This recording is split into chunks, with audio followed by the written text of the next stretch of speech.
好，接下来我们来介绍戴维南定理。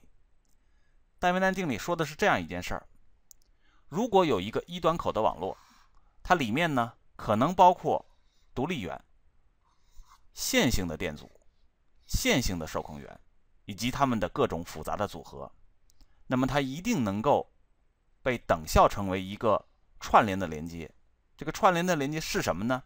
分别是一个独立电压源，这个独立电压源就是这个一端口网络的开路电压，和一个电阻，这个电阻的阻值就是这个网络所有独立源都置零以后的入端电阻。那么用电路的语言来表示，就是这样一个任意复杂的一端口网络就可以表示成为这样一个等效的电路。那我们现在来证明一下。我们在此前讲过很多的等效，我们说过两个电路等效就是意味着描绘这两个电路的方程具有相同的形式和参数。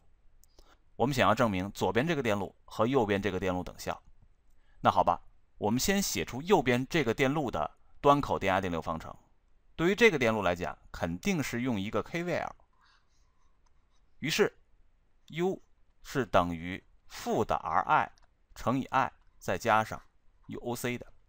我们想要证明对于这个电路来讲，它也能写成这样的形式。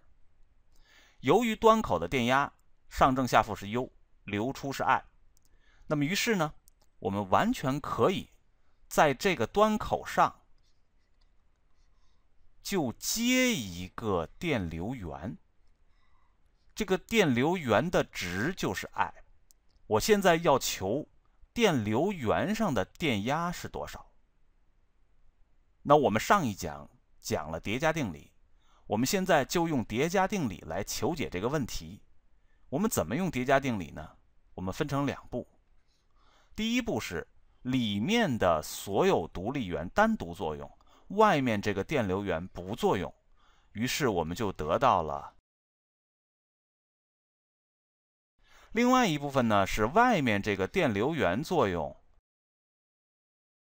里面那个所有的独立源不作用，我们管它叫 P， 这个 P 可能是包括所有受控源和电阻的。求这个时候的 U 两撇。好，我们现在先来看这个子电路。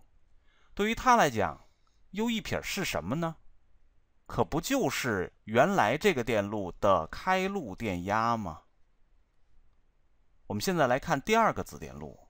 对于这个电路来讲，可不就是原来那个电路里所有独立源都置零以后，我们现在在用加流求压法来求它的入端电阻吗？那这个 U 两撇不就等于负的 Ri 乘以 I 吗？当然，这个负号是因为对于这个端口来讲 ，U 和 I 是非关联的，因为电流从这儿流进去，电压是上正下负的。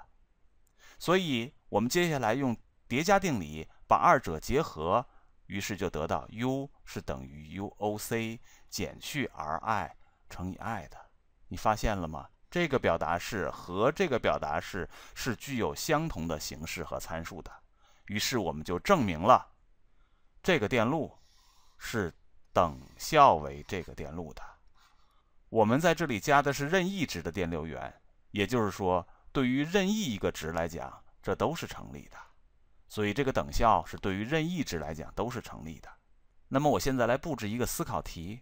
如果说在刚才的证明过程中，我们加的不是电流源，我们加了一个电压源，其值是 U， 我们来求这个电流的值，那这个证明过程会是怎么样的呢？你将得到一个怎么样的表达式呢？大家请想一想。